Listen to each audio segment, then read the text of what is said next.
আজকে তোমাদেরকে আমি যেটা শোনাতে চলেছি সেটা কি না, মহাকাশে এই যে প্রথম যদি আমি দেখি মানে লিভিং বডির ক্ষেত্রে সে হচ্ছে সেই বিখ্যাত কুকুর যে নাকি রাস্তার থেকে একদম মহাকাশে পৌঁছে গেল। কিন্তু কি করে মহাকাশে সে পৌঁছলো সেই যদি জার্নিটা তোমাদেরকে আমি বলি, তোমার এতটাই মজা হবে, মানে এতটাই তোমার ইন্টারেস্টিং মনে হবে। আর তোমার যদি সত্যি মহাকাশের প্রতি আরও ইন্টারেস্ট থাকে তাহলে তো শোনায় সোহাগা। তো এই যে একটা রাস্তার কুকুর কি করে মহাকাশে পৌঁছে গেল, কিন্তু এখানে অনেকগুলো প্রশ্ন আছে মাথার মধ্যে। কি কি না, কেন একটা কুকুরকেই সবার প্রথমে একটা কুকুরকেই কেন এখানে তারা চুজ করলো? আর কুকুর চুজ করলে ঠিক আছে, বাট কেন একটা রাস্তার কুকুরকে চুজ করা হলো? এগুলো আমার সব প্রশ্ন। আর যদি রাস্তার কুকুরকে পছন্দ করা হয়েছে তো ঠিক আছে, বার্নারকে কেন পছন্দ করা হলো? বার্নার মানে কেউ না, বার্নার তোমরা তো জানো না, লাইকা নামে তোমার যে কুকুরকে চেনো সেই কুকুরটার আগের নাম ছিল হচ্ছে বার্নার। তো বার্নারকে কেন চুজ করা হলো? আরও প্রশ্ন আছে যেগুলো আরও খুব ইম্পর্টেন্ট। সেগুলো কি না, কীভাবে একটা কুকুরকে ট্রেনিং দিয়ে স্পেস পাঠানো যায়, কী সব সেই ট্রেনিংগুলো তাকে দেওয়া হয়েছিল, আর সে কীভাবে সেগুলো শিখেছিল। আর সব থেকে যেটা মূল্যবান প্রশ্ন সেটা কি না, লাইকার সঙ্গে কী হয়েছিল শেষমেশ?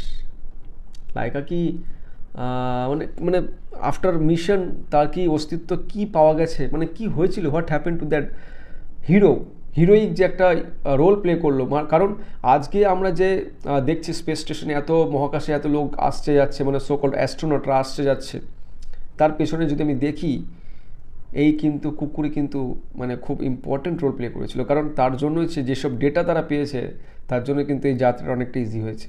তো একটা হিরোইক একটা রোল প্লে করে গেল, তার হয়েছিল কি ফাইনালি? তো এই সব প্রশ্ন আমার মাথার মধ্যে কিলবিল করেছিল অনেক দিন ধরে। ছোটোবেলার থেকেই যখনই শুনতাম মহাকাশের কথা তখনই আমার মাথার মধ্যে এরকম কিলবিল করতো। তো আজকে তোমার যদি মনে হয় এই প্রশ্নগুলো তোমারও আছে, তো আমি এখানে সবকটা প্রশ্ন উত্তর দেবো, আর পুরোটা গল্পের মাধ্যমে খুব কম সময়, যাতে তোমার এই মহাকাশের প্রতি বা এই সব সায়েন্টিফিক যে ব্যাপার সায়েন্সের প্রতি ভালোবাসাটা আরও জাগুক, এটাই আমার মেন উদ্দেশ্য। তো তোমার যদি সত্যি আমার কন্টেন্টগুলো পছন্দ হয়, মনে হয় যদি রাজীবদার কন্টেন্টগুলো সত্যি খুব ভালো, please help me to reach more students. কারণ আমি যতই কষ্ট করে ভিডিওগুলো বানাই না কেন, যদি এগুলো সঠিক ছাত্রছাত্রীর কাছে না পৌঁছয় তাহলে আমার কোনো ইউজ নেই। হ্যাঁ, তাহলে আমাকে হয়তো এটা ওদের মোটিভেট করবে না ফার্দার। তো please help me to reach more students. Okay, তো চলো এই যে ইন্টারেস্টিং যে একটা গল্প কী করে সেটা শুরু হলো যদি দেখি আমি, 1940 থেকেই একটা যুদ্ধ শুরু হয়ে গেছিলো, কোল্ড ওয়ার। যুদ্ধ তো এমনি চলছিলই, প্রথম বিশ্বযুদ্ধ দ্বিতীয় বিশ্বযুদ্ধ চলছিলই, কিন্তু তার সঙ্গে সঙ্গে একটা কোল্ড ওয়ারও চলছিল। কোল্ড ওয়ারটা কি না, স্পেসকে দখল করবে, মানে কারা কোন দেশ আগে স্পেসে পৌঁছবে, মহাকাশে পৌঁছতে পারবে, গিয়ে নিজের ফুটপ্রিন্টটাকে স্ট্রং করবে। তো এই যদি যুদ্ধটা দেখি আমি, এই যুদ্ধে যদি আমি ভালো করে দেখি, ওই সময় লিড করছিল হচ্ছে রাশিয়া, মানে আমরা তখন ওই সময় সোভিয়েত ইউনিয়ন বলে জানতাম। আর ইউএস একে টক্কর দেওয়ার জন্য পুরো লেগেছিল। ইউএস এতটাই টক্কর দেওয়ার জন্য লেগেছিল যে ও যা ইচ্ছে কিছু করতে পারে। বাট গেম চেঞ্জ হলো হচ্ছে 1950 সালে।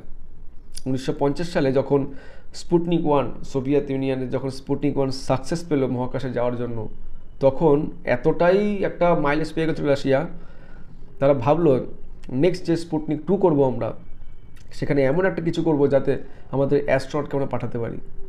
মানে প্রশ্নটা এবার হচ্ছে লিভিং বডি, মানে একটা এমন একটা কাউকে পাঠাবো যার একটা প্রাণ আছে। স্যাটেলাইট তো পাঠাচ্ছি আমরা ঠিকই, কিন্তু এবার আমরা স্যাটেলাইটের সঙ্গে এমন কিছু পাঠাবো যাতে আমরা যার প্রাণ আছে, তার মানে কি অ্যাস্ট্রোনটের কথা আমরা চিন্তা ভাবনা করছি। কিন্তু তখন যার টেকনোলজি ছিল, এক্সিস্টিং টেকনোলজি যা ছিল, সেই রেসপেক্ট যদি দেখি আমি, সম্ভব হচ্ছিল না।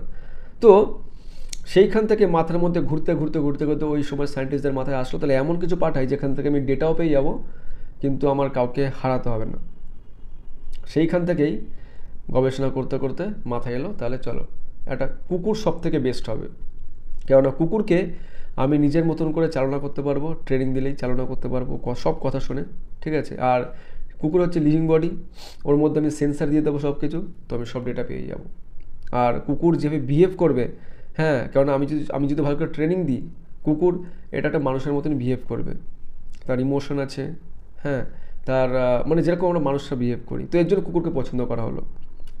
তো কুকুর যে পছন্দ করা হলো ঠিকই, কিন্তু এবার প্রশ্ন হলো কি, কোন কুকুরকে পছন্দ করতে হবে, মানে কোন কুকুরে চুজ করতে হবে। তখন মাথার মধ্যে অনেক প্রশ্ন আসা সত্ত্বেও ফাইনালি যেটা ডিসাইড হলো কি না আমরা রাস্তা কুকুরকে পছন্দ করব। কারণটা কি না, কারণটা খুব সিম্পল। আমরা নিজেদের বাড়িতেও দেখি যেসব ছেলেমেয়েরা খুব নাদুসভাবে বড় হয় তাদের কিন্তু ইমিউনিটি খুব কম থাকে।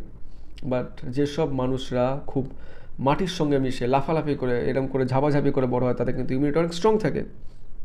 তো সেইখান থেকেই বেস্ট চয়েস হলো কি না, তারা রাস্তার কুকুর, তারা রাস্তায় গুতাগাতা খেয়ে রাস্তার খাবার খেয়ে ঝাঁটা পিটা খেয়ে বড় হচ্ছে, তাহলে তাদের মধ্যে ইমিউনিটি বা এরকম হার্শ যে এনভায়রনমেন্টটা সেটাকে টলারেট করার ক্যাপাবিলিটি বেশি থাকবে। ওকে, তো কী করা হলো না, তখন মস্কোর থেকে এরকম অনেক স্ট্রিট ডগকে উঠিয়ে নিয়ে যাওয়া হলো।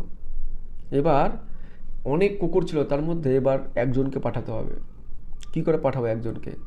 তাহলে সেখান থেকে কি ডিসাইড হলো না, আমরা এবার কি করতে পারি যে পরীক্ষা করব। কি পরীক্ষা না, একটা যখন অ্যাস্ট্রোনট যায় না তখন তুমি যদি ভালো করে দেখো তার যে পরীক্ষাগুলো হয়, সাইকোলজিক্যাল পরীক্ষা হয়, মেন্টাল টাফনেস চেক করে তারা, তোমার ফিজিক্যাল যে রেসপন্স, কারণ তোমাকে এত একটা হাই ফোর্সে পাঠানো হবে আর একটা ছোট্ট জায়গার মধ্যে, এই সব কিছু দিক থেকে সব রকম পরীক্ষা যখন করা হচ্ছিল, হ্যাঁ ভাইব্রেশন খুব ভাইব্রেট করছে, কাঁপাচ্ছে, একটা স্ট্রাকচারকে খুব কাঁপাচ্ছে, তার উপর কুকুরটা আছে।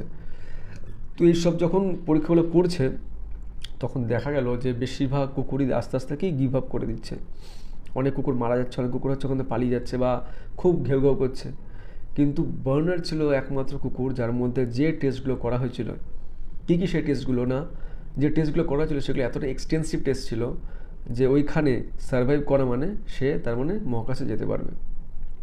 কেননা মহাকাশে যখন যাচ্ছে না তার মধ্যে কি না খুব এত হাই ফোর্স হচ্ছে তাকে, তাহলে সেটা হাই ফোর্সটাকে টলারেট করতে হবে। তাহলে কি না ভাইব্রেশন সে টলারেট করতে পারলো, তাকে একটা ক্যাপসুলের মধ্যে যেতে হবে, অনেকক্ষণ থাকতে হবে। তার জন্য কি না তাকে একটা বদ্ধ একটা কালো অন্ধকার ছোট্ট একটা ঘরের মধ্যে তাকে 2 ঘন্টা বন্ধ করে রাখলো।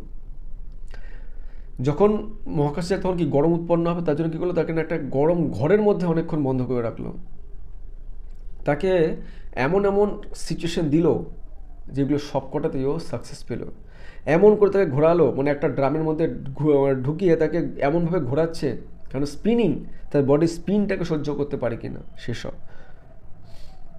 তো এই সব করে করে করে করে বোঝা গেল না এই বার্নার এই হচ্ছে একমাত্র ডিজার্ভ ক্যান্ডিডেট। অ্যান্ড খুব বলতে আনন্দ হচ্ছে সে একটা মেয়ে কুকুর ছিল। সবসময় তুমি দেখো নারী কিন্তু পুরো বিশ্বকে কিন্তু রক্ষা করে এসছে, তো এখানেও সে একটা মহিলা মানে একটা মেয়ে কুকুর, সে এই সব কিছুকে বাধা যা পরীক্ষা ছিল সব কিছুকে পাশ করে তাকে সিলেক্ট করা হলো। তাকে তাহলে এবার 1957 সালে যখন স্পুটনিক 2 হলো তখন তাকে সেই লঞ্চ করা হলো, সেই ক্যাপসুলের মধ্যে ঢুকিয়ে তাকে ছেড়ে দেওয়া হলো মহাকাশে। তো তার গায়ে পুরো সেন্সার লাগানো ছিল, ওই ছোট্ট একটা ক্যাপসুলের মধ্যে সে বসেছিল। তো সব ডেটা সে ক্যাপচার করলো, সব কিছু এতটাই ক্যাপচার করা হলো যে এই ডেটাগুলো পরবর্তী লাইফে এতটাই ইউজ হয়েছে যে মানে অ্যাস্ট্রোনটদের পাঠানো অনেকটা ইজি হয়ে গেছে। কিন্তু যেটা এবার ফাইনাল, যেটা মানে ট্র্যাজেডি বলে না, ট্র্যাজিক হিরো সেরকম টাইপের, সে এত বড় একটা কাজ করে গেল, সেই মেয়ে কুকুর আমার গায়ে কাটা দিয়ে দেয়। But what happen to her actually, তার কিন্তু কোনো সেরকম সঠিক খবর পাওয়া যায়নি। প্রথমে জানা গিয়েছিল যে সে ছিল কয়েকদিন বেঁচে ছিল আফটার লঞ্চ। আবার 10 বছর পর আরেকটা রিপোর্ট বেরিয়েছিল যে সে লঞ্চ হওয়ার কয়েক ঘন্টার মধ্যেই এত হিট তৈরি হয়েছিল, এত ভাইব্রেশন ছিল, সেখানে সে মারা গেছে। তো ভাবো একটা মানে জাস্ট ও জানতোই না, বিকজ তখন ওই সময় একটা এন্ট্রির এরকম টেকনোলজি ছিল না রাশিয়ার কাছে। কুকুরটা জানতোই না যে এটা একটা ওয়ান ওয়ে টিকিট, সে ফিরে আসবে না। তার like suicide, but suicide for a better purpose. হ্যাঁ, তো সেইখানে সেই ওয়ান ওয়ে টিকিটে লাইকা চলে গেল, বাট রেখে গেল অনেক অনেক অনেক ইম্পর্টেন্ট তথ্য, ডেটা, যেগুলো আমাদের মানব সভ্যতাকে অনেকটাই এগিয়ে দিয়েছে আজকে। তার জন্য আজকে আমরা দেখো স্পেস স্টেশন বলো সব জায়গায় আমরা এত সহজে এখন যেতে পারছি। তো এই যাত্রায় রাশিয়া তো জিতে গেল, সোভিয়েত ইউনিয়ন জিতে গেল ইউএসএর থেকে। বাট এই যে একটা ধাক্কা খেলে ইউএস, তখন ইউএস এতটাই চেয়ে গেল নাকি আমরাও চাঁদে পৌঁছাবো মহাকাশে। তো হট করে একদিন কোনো খবর নেই, কিছু নেই, পেপারে বেরিয়ে গেল যে মিডিয়াতে চলে আসলো না ইউএসএ পৌঁছে গেছে চাঁদে। তো চাঁদে পৌঁছে গেল হঠাৎ করে, রাশিয়া তো অবাক হয়ে গেল কী করে সম্ভব। বাট এটা নিয়ে অনেক কনস্পিরেসি আছে, আমি এটা নিয়ে আরেকটা নতুন করে ভিডিও বানাবো ভালো করে, যে ইউএসের যে লঞ্চটা হয়েছিল সেটা কতটাই সত্য ছিল নাকি মিথ্যে ছিল, এ নিয়ে একটা ভিডিও বানাবো। কিন্তু আজকের যে হিরো বা হিরোইন যাই বলো না কেন, সে হচ্ছে আমাদের লাইকা। এরকম বড় একটা কম্প্রোমাইজ নিজের লাইফের সাথে বা স্যাক্রিফাইস যাই বলো না কেন, ইট ইজ লাইক হিরোইক ব্যাপার। তো থ্যাঙ্কস টু হার অ্যান্ড আশা করি তোমাদের অনেক কিছু এখান থেকে জানা গেল। তো যদি মনে হয় একটা লাইকার জন্য ভিডিওতে লাইক করে দিও, লাইকার যে স্যাক্রিফাইস তার জন্য একটা লাইক করে দিও, ঠিক আছে? এটা হচ্ছে আমাদের সবার একটা কি না একটা ট্রিবিউট তার প্রতি। ওকে, তো চলো আবার দেখা হবে নতুন কোনো পজিটিভ ভিডিওতে। See you guys.